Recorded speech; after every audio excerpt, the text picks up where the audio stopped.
Good evening from আমাদের বাড়ি দুর্গাপুর। আর এই মুহূর্তে সময় হচ্ছে রাত 8:13। আজকে আমরা একটা নতুন গল্প শুরু করছি, সেটা হচ্ছে আন্দামান বেড়ানোর গল্প। নিছকই আমাদের একটা ফ্যামিলি ট্রিপ। আজকে আমরা যাব 1220 শতাব্দী এক্সপ্রেসে, প্রথমে হাওড়া, সেখান থেকে আমরা চলে যাব দমদম এয়ারপোর্টে। তো এখন ট্রেন রিশিডিউলড হয়েছে। ট্রেনের টাইম ছিল দুর্গাপুরে সন্ধ্যে 7:10, কিন্তু এখন কোনো কারণবশত ট্রেন খুব দেরিতে চলছে। রাঁচি থেকে ট্রেনটা ছেড়েছে 6টার সময় সন্ধ্যেবেলায়। তো ট্রেনের এক্সপেক্টেড টাইম দুর্গাপুরে হচ্ছে 11টায়। আমরা বাড়ি থেকে 10টা নাগাদ বেরোবো। তো আমাদের এই আন্দামান বেড়ানোর গল্প শুরু হবে আগামীকাল থেকে। আমাদের আগামীকাল অর্থাৎ 8 তারিখ, 8ই ডিসেম্বর 2024 সকাল 5:55 আমাদের ফ্লাইট, ইন্ডিগোর ফ্লাইট। আমরা যাব আন্দামানে।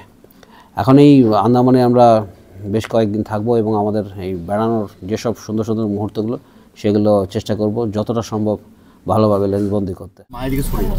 রাত 10:30 আর আমরা সোমনাথের গাড়ি নিলাম বাধ্য হয়ে। তার কারণ হচ্ছে এখনও ধানবাদের কাছাকাছি এসে শতাব্দী দাঁড়িয়ে রয়েছে।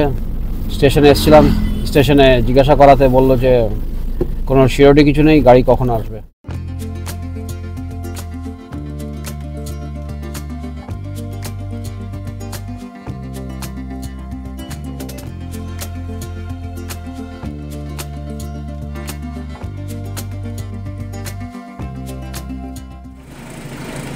জ্যামের মধ্যে আমরা আটকে পড়েছি। সামনে প্রচুর ট্রাক।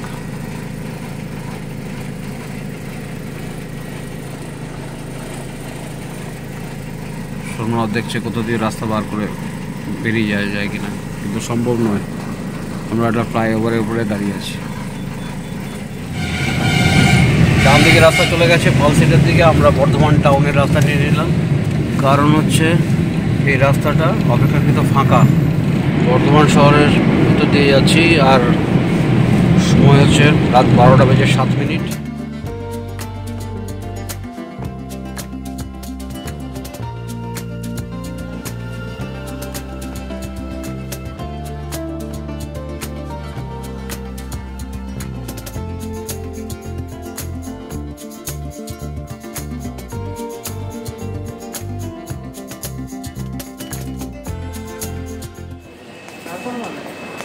রাত 2:45 আমাদের বোর্ডিং পাস নেওয়া হয়ে গেছে আর সিকিউরিটি চেকও করে ফেলেছি। এখন আমরা একটা জায়গায় বসবো।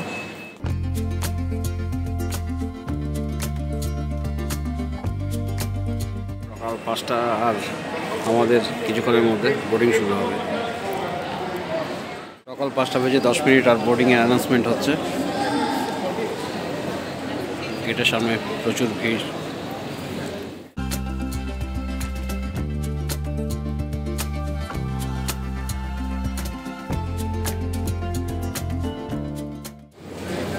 সকাল 5:15 আর আমাদের বোর্ডিংয়ের প্রসেস শুরু হয়ে গেছে।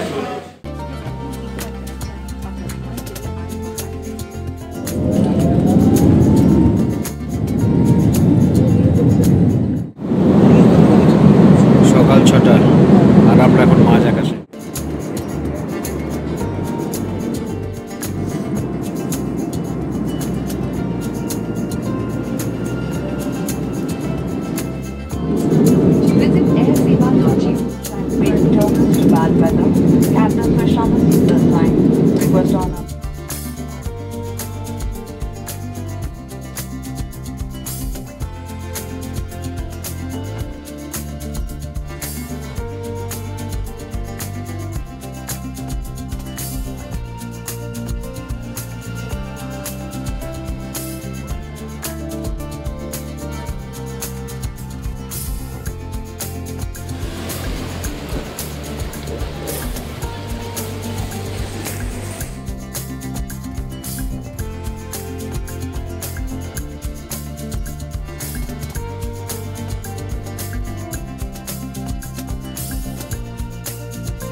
জিয়া রেসিডেন্সি, এই জায়গায় আমরা আছি। অনেকটা বড় এই রুমটা, একটা ডবল বেড, একটা সিঙ্গেল বেড, একটা বড় সড়ো টিভি আছে, এখানে একটা আলমারি আছে আর একটা ড্রেসিং টেবিল,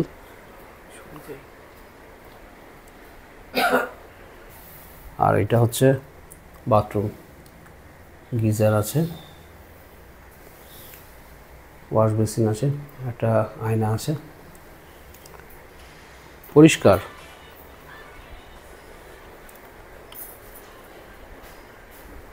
আপাতত 2টো রাত থাকবো এখানে। আর এই ডোরও যে সিঙ্গেল বেডে শুয়ে আছে তার পাশেই জানালা, আর জানালা দিয়ে জুম করলে বাইরের এই ছবি ধরা পড়ছে। এসি আছে, এখনো চালাইনি এসি, পাখা ঘুরছে মাথার উপরে, গরম আছে। অ্যাটলিস্ট আমরা দুর্গাপুরে যে ঠান্ডা পেয়েছি সেই ঠান্ডা এখানে নেই। সময় 12:45, আর আমরা এই মুহূর্তে চলে এসেছি পোর্ট ব্লেয়ারের যে বাজার এরিয়া তার পাশে আদি বাঙালি হোটেলে লাঞ্চ করতে। আমরা 3জন 3টে ফিশ থালি নিয়েছি। তো এখন লাঞ্চ করব। লাঞ্চ করে আমরা 3টে জায়গায় যাব। একটা হচ্ছে সি মিউজিয়াম, তারপরে যাব সেলুলার জেল, আর তারপরে যাব কার্বিল বিচ। এই 3টে জায়গা আজকে দেখব। এই 3টে জায়গার শিডিউল আছে, দেখে আমরা হোটেলে ফিরব।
সামনে সেলুলার জেল, আমরা এই রাস্তা দিয়ে হেঁটে যাচ্ছি। আর ঠিক ডান দিকে সমুদ্রের পাশ দিয়ে রাস্তা গিয়েছে।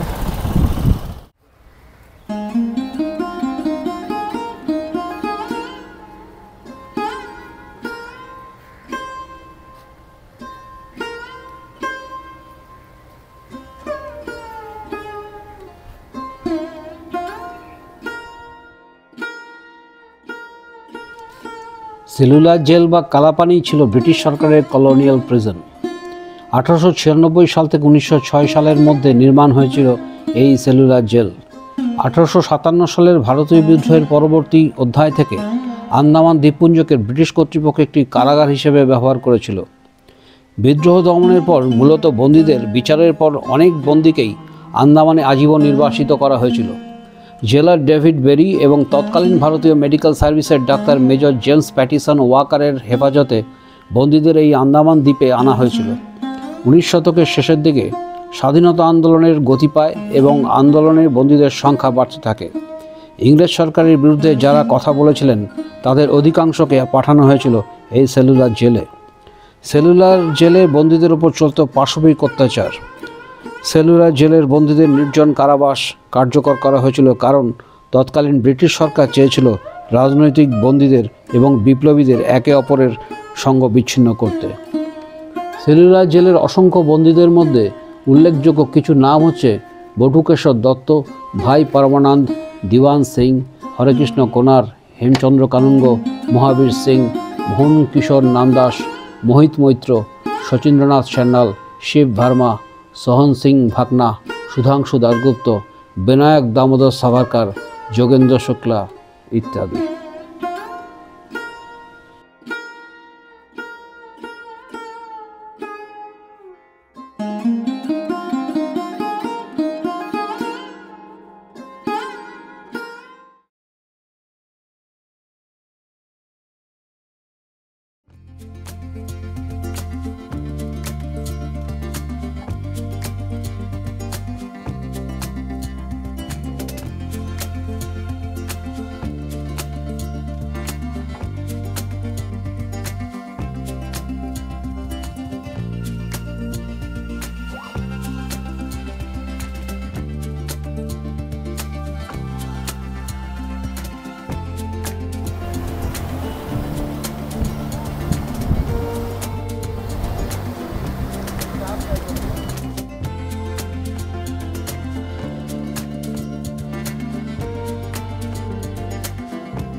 Good morning from port Blair. আজকে হচ্ছে 9 তারিখ 9 ডিসেম্বর 2024।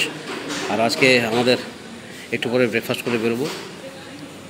এখন ব্রেকফাস্ট করতে আমাদের রুফটপ একটা ডাইনিং হল আছে, এখানে এসেছি। অনেকটা খোলা জায়গা।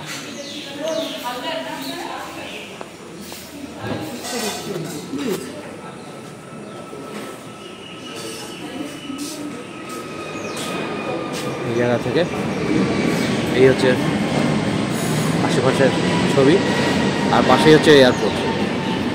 ফ্লাইট ওঠানামা করছে, তার আওয়াজ আসছে কানে। আজকের ওয়েদার এখন পর্যন্ত ভালো, তবে ওয়েদার ফোরকাস্ট আছে বৃষ্টি হবে। আজকে আমাদের ব্রেকফাস্টে আছে সাউথ ইন্ডিয়ান খাবার, বড়া আর ইডলি। সকাল 9:25 আর আমরা আমাদের ব্রেকফাস্ট করে ফেলেছি। আর আজকে আমাদের গন্তব্য হচ্ছে পোর্ট ব্লেয়ারের যে রস আইল্যান্ড আছে এই জায়গায় যাব। এটা হচ্ছে ফার্স্ট হাফে করবো। এটা রস অ্যান্ড স্মিথ আইল্যান্ড নয়, এটা হচ্ছে পোর্ট ব্লেয়ারের যে রস আইল্যান্ড সেখানে। আর সেকেন্ড হাফে যেতাম নর্থ বেতে, কিন্তু বেশ কয়েকদিন ধরে বৃষ্টির জন্য নর্থ বেতে যেটুকু আমরা খবর পেলাম যে এখানে জল অনেকটা ঘোলা, পরিষ্কার জল এখন দেখা পাওয়া যাচ্ছে না। তো ওইখানে আমাদের ওয়াটার অ্যাক্টিভিটি কিছু করব না, আমরা ওখানে নীল আইল্যান্ডে ওয়াটার অ্যাক্টিভিটি করার চেষ্টা করব। তো ন্যাচারালি এখানে গিয়ে সময় নষ্ট না করে আমরা চিড়িয়া টাপু বলে একটা জায়গা আছে, সেখানে চলে যাব সেকেন্ড হাফে। এই হচ্ছে আজকের প্রোগ্রাম। এখন বেরোচ্ছি একটু করে। সকাল 9:35 আর আজকে পোর্ট ব্লেয়ারের আকাশ মোটামুটি গতকালের থেকে ভালো, মেঘলা আছে। দুপুরের দিকে বৃষ্টির হওয়ার সম্ভাবনা আছে, ওয়েদার রিপোর্ট যা বলছে। তো এখন আমরা বেরিয়ে পড়লাম আমাদের হোটেল থেকে।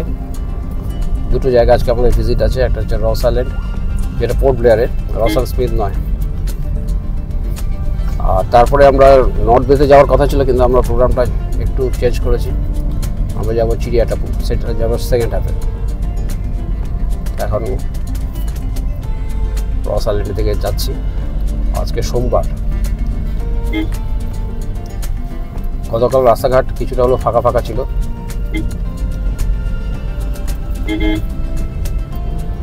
গতকাল আমরা সবাই একটু টায়ার্ড ছিলাম, আজকে বেশ যথেষ্ট ফ্রেশ মনে হচ্ছে নিজেদের।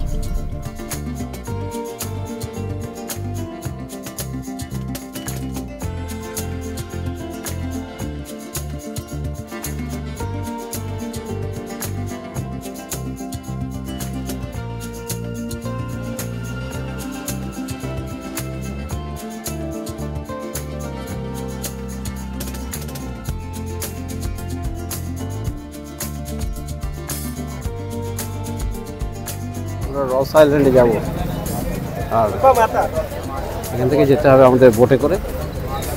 প্রচুর ভিড় আজকে, সকাল 10টা বেজে 6 মিনিট, আর আমরা বোটের টিকিটের ফর্মালিটিস করে আমার সামনে যাচ্ছি।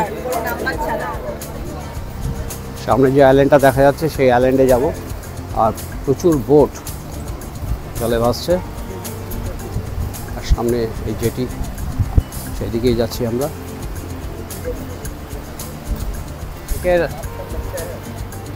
বোট বেড়ার ওয়েদার খুব সুন্দর, দারুণ রোদ উঠেছে, আর রোদ ওঠার সাথে সাথে জলের কালার কিন্তু চেঞ্জ হচ্ছে।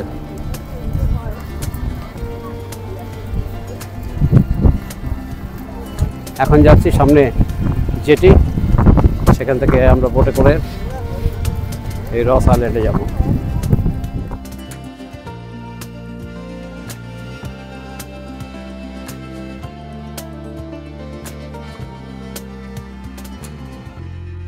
সকাল 10টা বেজে 15 মিনিট, আর আমরা বোটে উঠে পড়েছি। বোটের নাম হচ্ছে লিবার্টি 1। আমাদের টাইম দেওয়া হচ্ছে 2 ঘন্টা। আমরা 12টার মধ্যে আবার ওইখানে বোটে উঠে পড়ব। সকাল 10টা বেজে 20 মিনিট, আর আমাদের বোট ছেড়ে দিল।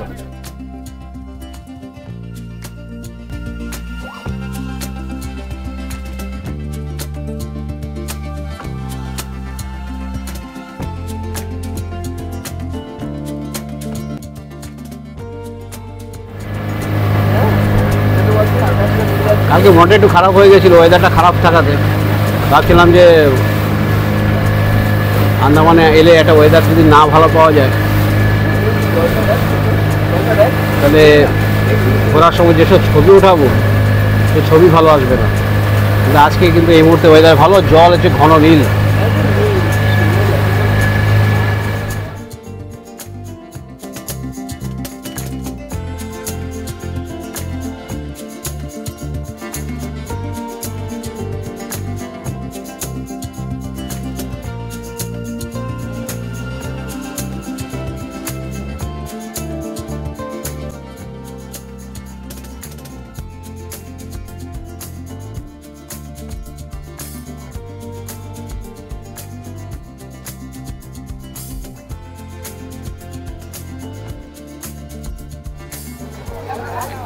সকাল 10টা বেজে 35 মিনিট, আর আমরা এসে পৌঁছালাম পোর্ট ব্লেয়ারের রস আইল্যান্ডের। এই আইল্যান্ডের নতুন নামকরণ হয়েছে, নতুন নাম হয়েছে নেতাজি সুভাষচন্দ্র বোস দ্বীপ। এখানে বেশ কিছু হরিণ ছাড়া আছে, লোকে ডাব খাচ্ছে, হরিণকে খাবার দিচ্ছে এখানে। চলো এগোনো যাক। ওই পায়ে হেঁটে প্রচুর লোক যাচ্ছে, আর এখানে এইরকম গাড়িরও ব্যবস্থা আছে। গাড়ির যে ফেয়ার সেটা হচ্ছে পার হেড 80 টাকা করে। এরা পুরো আইল্যান্ডটা ঘুরে দেখায়। তো ভিড় আছে, আমরা সময় নষ্ট করলাম না। 11টা 40-এর মধ্যে আমাদের আবার ফিরে যেতে হবে।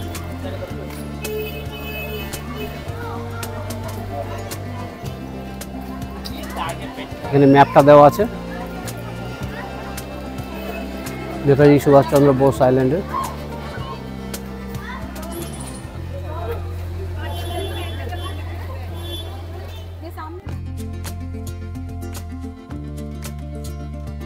সামনে ইংরেজ শাসনকালের তৈরি পাওয়ার হাউস।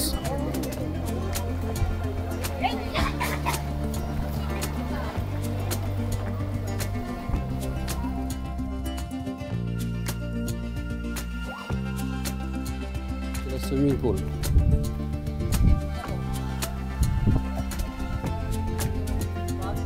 দ্বিতীয় বিশ্বযুদ্ধের সময় জাপানিরা এই আইল্যান্ডটাকে দখল করেছিল। ওয়াটার ডিস্টিলিং প্ল্যান্ট ছিল এই জায়গাটা। তার যে মেশিনপত্র সেগুলো এখনো পড়ে রয়েছে। সামনে একটা হরিণ ঘুরে বেড়াচ্ছে, এখানে প্রচুর হরিণ আছে।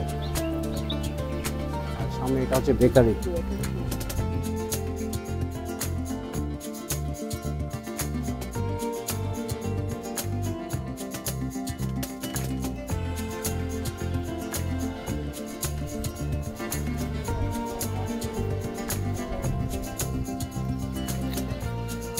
আর এখন এই মুহূর্তে দাঁড়িয়ে আছি যে রুইন্সের সামনে, সেটা ছিল একসময় কর্নেল এডিশনের residence of Colonel Edison, supply officer ছিলেন।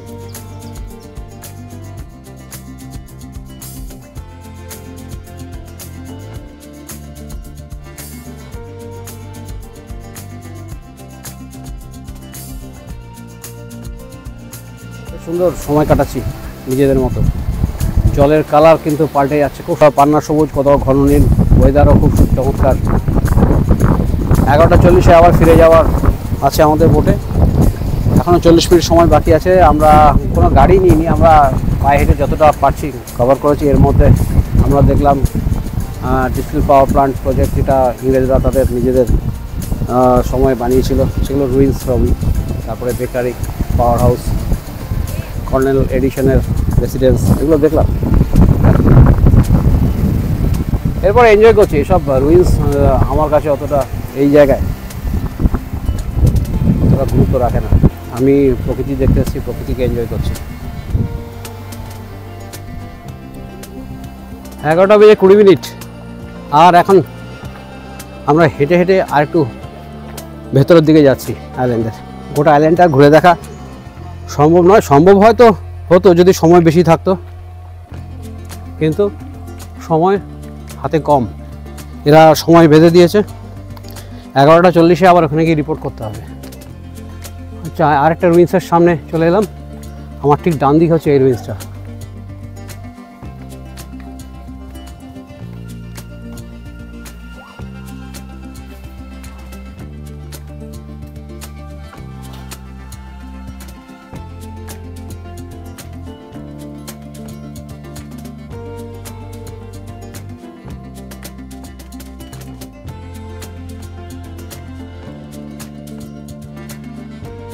যারা রস আইল্যান্ডে পোস্টিং হয়ে আসতো, ব্রিটিশ যারা সেনাবাহিনীর যারা অফিসার, নন কমিশনড অফিসার, কমিশনড অফিসার এবং অন্যান্য আদার র্যাঙ্কের জুনিয়র অফিসাররা, তাদের এটা ক্লাব ছিল।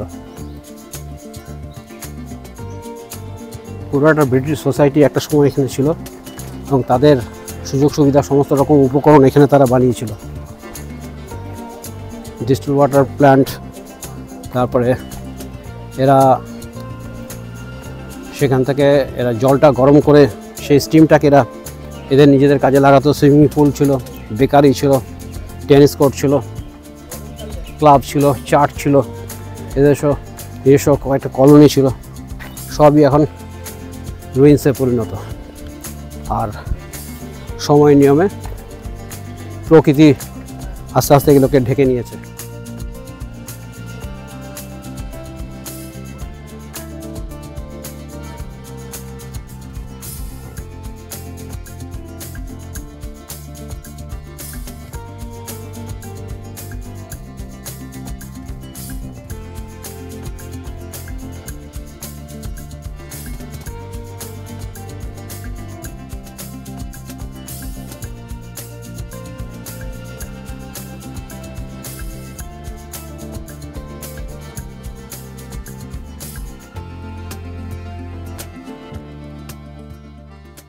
ঘড়িতে সময় বলছে 12:40 আর আমরা নেতাজি সুভাষচন্দ্র বোস আইল্যান্ড থেকে একটু এগিয়ে এসে একটা মার্কেট এরিয়ার মধ্যে একটা সুন্দর রেস্টুরেন্টে এসে পৌঁছেছি আজকে লাঞ্চ করতে। আর লাঞ্চের মেনু হিসেবে নিয়েছি স্কুইড 1 প্লেট, তার সঙ্গে finger chips, fried rice, mixed fried rice, steamed rice, আর তার সাথে চিকেন মশলা।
কেমন লাগছে সাথী? রেডো সারা ধরনের যে ক্রোকোডাইল থাকে না এখানে ছাড়ে। হ্যাঁ পুরো আছে দেখা। এটাই চিড়িয়া টাপু না? এটা চিড়িয়া টাপু, এটা সানসেট পয়েন্ট। ঠিক আছে, এটা চিড়িয়া টাপু সানসেট পয়েন্টে চলে যাবো। এখন আমরা ভিতরে যাচ্ছি, মুন্ডা পাহাড় একটা বিচ আছে। আচ্ছা, ভিতরে যাচ্ছি, এর পথে একটু দেখাবো। ও ফাইন ফাইন।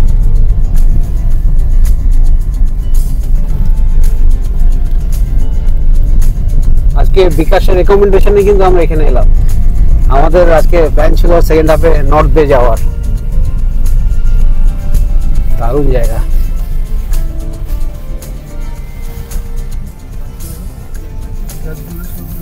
এখন হাই টাইড রয়েছে, জল উপর লো টাইড যখন থাকে না, আচ্ছা, পুরো জল কমে যায়, তো নিচে কি জল চলে যায়। আচ্ছা আচ্ছা, এখন হাই টাইড রয়েছে।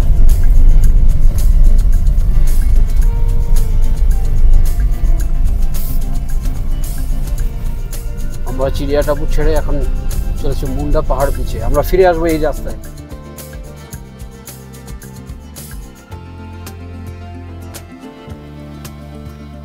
সময় 2:15 আর এই মুহূর্তে দাঁড়িয়ে আছি মুন্ডা পাহাড় বিচে। এখানে বিকাশ আমাদের নিয়ে এলো চিড়িয়া টাপু থেকে আর একটু এগিয়ে এসে এই বিচ। এখানে কিছুক্ষণ থাকবো, তারপরে এখান থেকে সানসেট টাইমে চিড়িয়া টাপু চলে যাব। চিড়িয়া টাপু থেকে সানসেটটাকে খুব সুন্দর লাগে, যদিও সানসেট আজকে দেখার চান্স খুব কম, কারণ মেঘলা আকাশ, বৃষ্টি হচ্ছে না, ওয়েদারটা ভালো, কিন্তু আকাশে মেঘ আছে। সানসেট কতটা দেখতে পাবো সেটা সময় বলবে। সামনে সমুদ্র, আর এখানটা অনেকটা খাঁড়ির মতো। ওইদিকে হচ্ছে পাহাড়। ডোডো আর সাথী সমুদ্রের কাছে চলে গেছে, দাঁড়িয়ে আছে, ছবি তুলছে।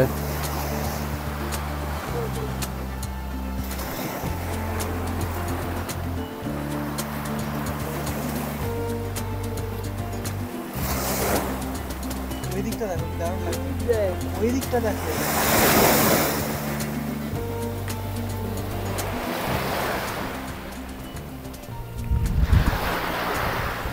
এখন আমরা আছি মুন্ডা পাহাড় বিচে। খুব সুন্দর এই সি বিচ।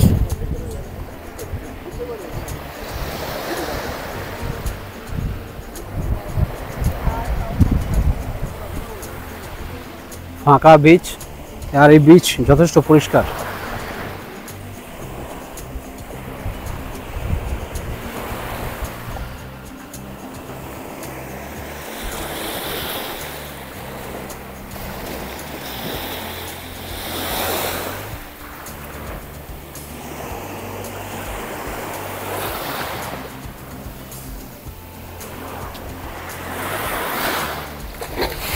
দুপুর 2:45 আর এই মুহূর্তে দাঁড়িয়ে আছি মুন্ডা পাহাড় বিচে।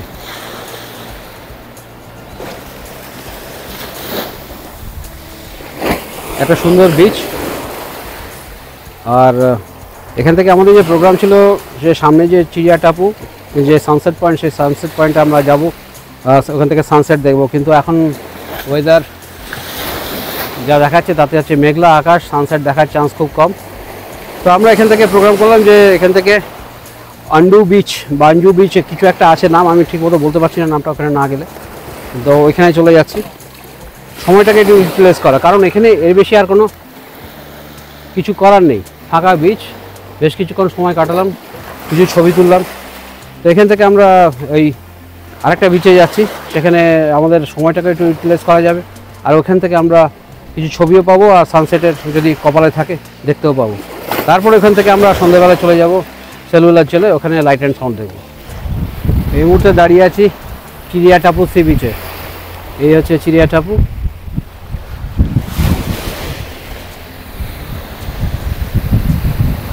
একদম ফাঁকা, সামনে একটা বসার জায়গা আছে। আমরা এই রাস্তা দিয়ে এসেছিলাম, আর আমরা মুন্ডা পাহাড়ে গেছিলাম এই রাস্তা ধরে, ওখান থেকে ফিরে এলাম। এখান থেকে সানসেট খুব সুন্দর দেখা যায় ওয়েদার ক্লিয়ার থাকলে।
4:10 আর আমরা এসে পৌঁছলাম অন্ডুর বিচে।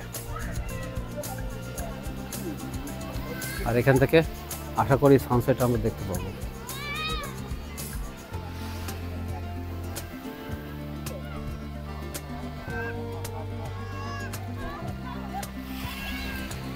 খুব সুন্দর এই বিচটা, পরিষ্কার বিচ, বেশ কিছু মানুষজন আছে। আর এখানে জল কিন্তু খুব শান্ত, ঢেউ নেই।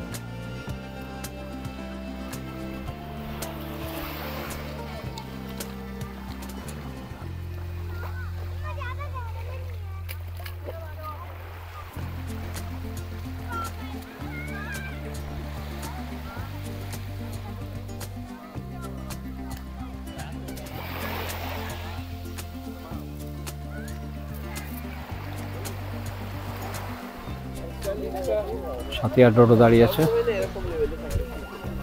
সব ঝাউ গাছ, অনেক উঁচু উঁচু লম্বা লম্বা ঝাউ গাছ সেখানে।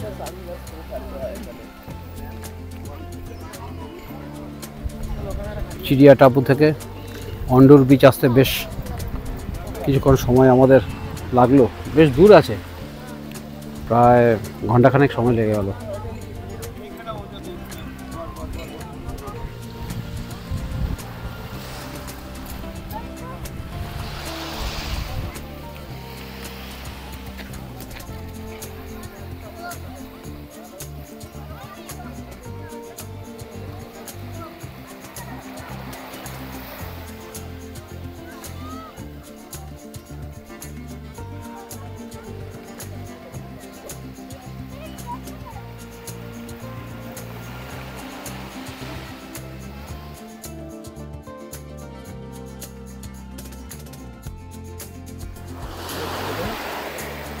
বীজগুলো যত সুন্দর দূর থেকে দেখে মনে হয় বীজগুলোতে একটু চলাফেরা করা কিছুটা হলেও একটু সাবধানতা নিয়ে করতে হবে, কারণ এই বিচে কিন্তু কুমির আছে।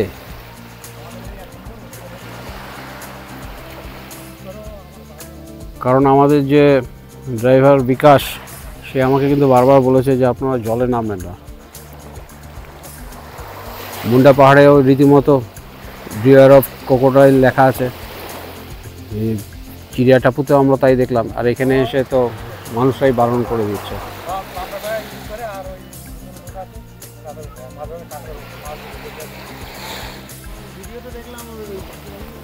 আকাশে মেঘ আছে, সূর্যাস্ত হচ্ছে।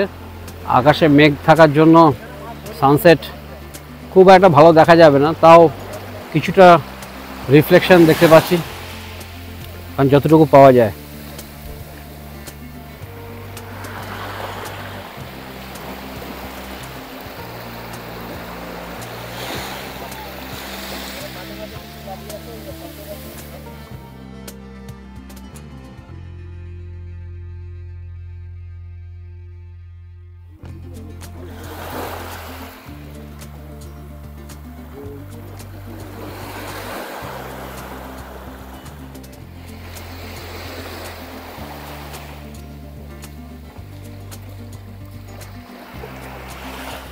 পাঁচটা বেজে 45 মিনিট সন্ধ্যেবেলা, আর আমরা এখন যাচ্ছি সেলুলার জেলে লাইট অ্যান্ড সাউন্ড দেখতে।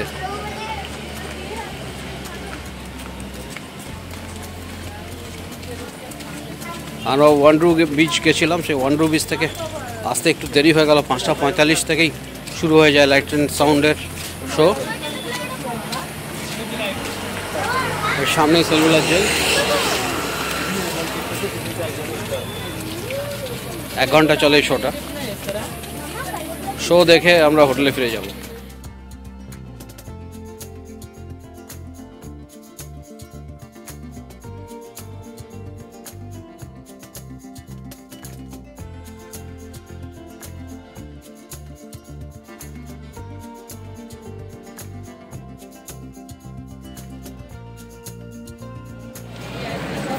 ছটা বেজে 40 মিনিট, আর লাইট অ্যান্ড সাউন্ড দেখে সেলুলার জেল থেকে বেরিয়ে পড়লাম। সামনে কার পার্কিংয়ে গাড়ি আছে, এখন হেঁটে হেঁটে যাচ্ছি কার পার্কিংয়ের দিকে। আর লাইট অ্যান্ড সাউন্ডের কোনো ভিডিও করা অ্যালাউড নয়, ন্যাচারালি আর কোনো ভিডিও করা হয়নি, বা আমি নিজেও করিনি। এখন হোটেলে ফিরবো।